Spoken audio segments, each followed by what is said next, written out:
convenient place for our rehearsal. This green plot shall be our stage. This hawthorn brake our hiring house.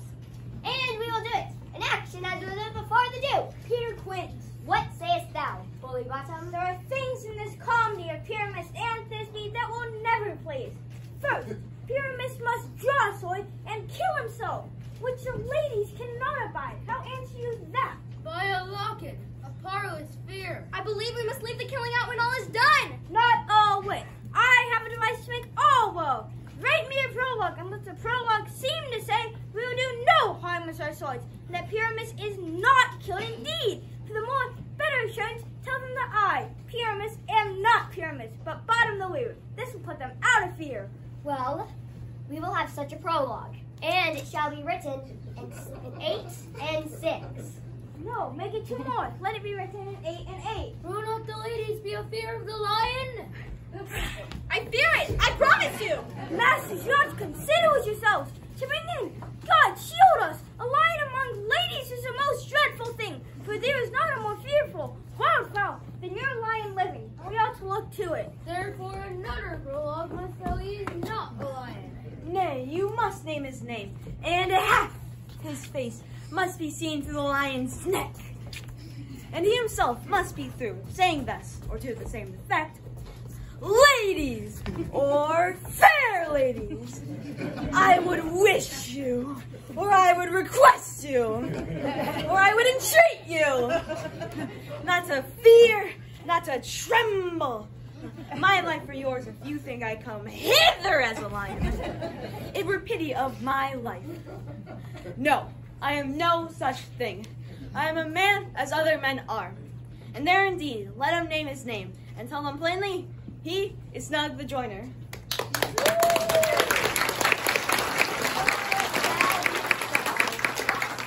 There is 2 hard things. That is to bring the moonlight into a chamber. For you know, Pyramus and Thisbe meet by moonlight. Doth the moon shine that night we play our play? A calendar, a calendar! Look in the yonder! Find out moonshine! Find out moonshine! Excuse me, do you have an elm there? Do you have an elm there?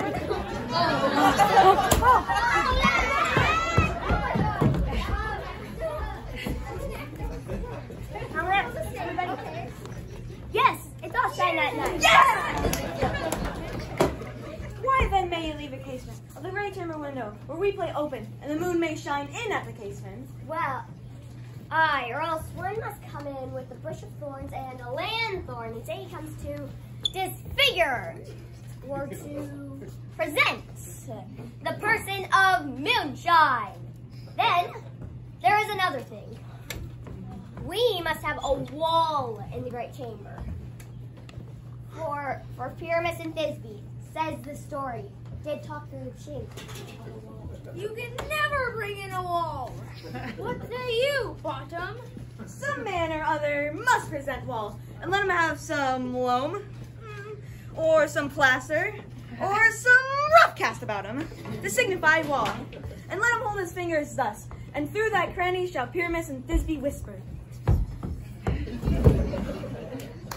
If that may be, then all is well. Come, sit down, every mother's son, and rehearse your parts. Pyramus, you begin, and when you have spoken your speech, enter into that break, and so everyone according to his cue. What hempen homespun have we swaggering here, so near the cradle of the fairy queen? What, a play toward? I'll be an auditor, an actor too, perhaps, and I see cause. Speak, Pyramus. Thisbe, stand forth. This be the flowers of odious savor sweet. Odorous. Odorous. Outer savor sweet, so hath thy breath, my dearest Thisbe dear. But hark a voice! Stay thou but here a while, and by I will do thee appear! Stranger, Pyramus and ear plate here. Must I speak now? Aye, Mary must you. For you must understand to go.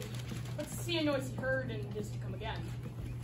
Most radiant Pyramus, most lily-white of hue, of color like the red rose on triumphant briar, most frisky juvenile and eke, most lovely jewel, as sure as horse, yet would never tire. I'll meet thee, Pyramus, at Ninny's tomb.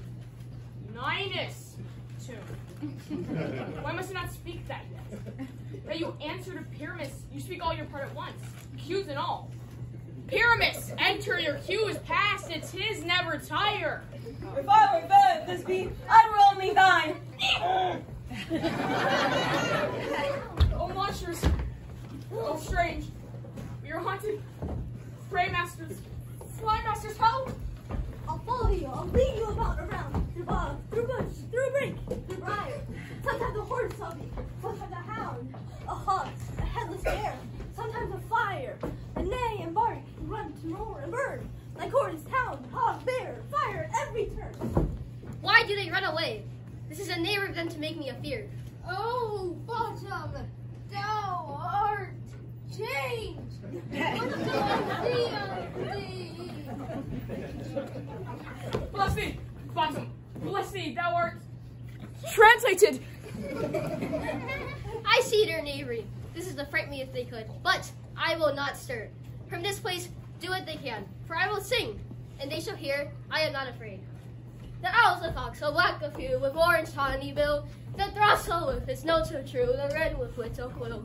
What angel wakes me from my flowery bed? The finch, the sparrow, and the lark, the plain song cuckoo, whose note full many a man doth mark, and dares not answer nay. I pray thee, gentle mortal, sing again. Mine ear is much enamored of thy note. So is mine eye enthralled to thy shape, and thy fair virtue's force, perforce doth move me. On the first view to say, to swear, I love thee. Methinks, mistress, you should have little reason for that. And yet, to say the truth, reason and wealth keep little company together nowadays. Thou art as wise as thou art beautiful. Not so, knight. But if I had wit enough to get out of this wood, I would have enough to serve mine own turn. Out of this wood do not desire to go. Thou shalt remain here, whether thou wilt or no. I am a spirit of no common rate. The summer still doth tend upon my state, and I love thee. Therefore go with me. I'll give thee fairies to attend on thee, and they shall fetch thee jewels from the deep, and they shall sing while thou on pressed flowers dost sleep. And I'll purge thy mortal grossness so that thou like an airy spirit go. Peas blossom, cobweb, moth, and mustard seed. And I. Where shall we go? Be kind and courteous, gentlemen. Not to him, else, and do him courtesies. Hail, little, hail, hail, hail. I cry of worship's mercy heartily. I beseech you, worship's name, Cobweb. I desire more acquaintance, good Master Cobweb. Your name, honest gentleman? Peas blossom. Commend me to Mr. Squash, your mother, and to Master Peace God, your father. Good Master Peace Blossom, I desire more acquaintance too.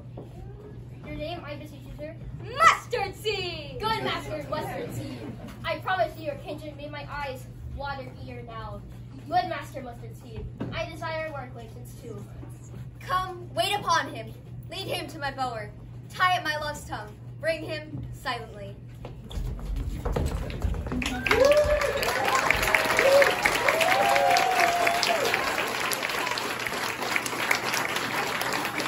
If we shadows have offended, think but this, and all is mended, that you have but slumbered here, while these visions did appear. In this weak and idle theme, No more yielding. What a dream. Gentles, do not apprehend. If you pardon, We will mend, and as I am an honest huck, if we have unearned luck. Not to escape the serpent's tongue, if we have, we will have amends ere long. Else the puck a liar call. So good night unto you all. Give us your hand. If we be friends, And promise shall restore amends.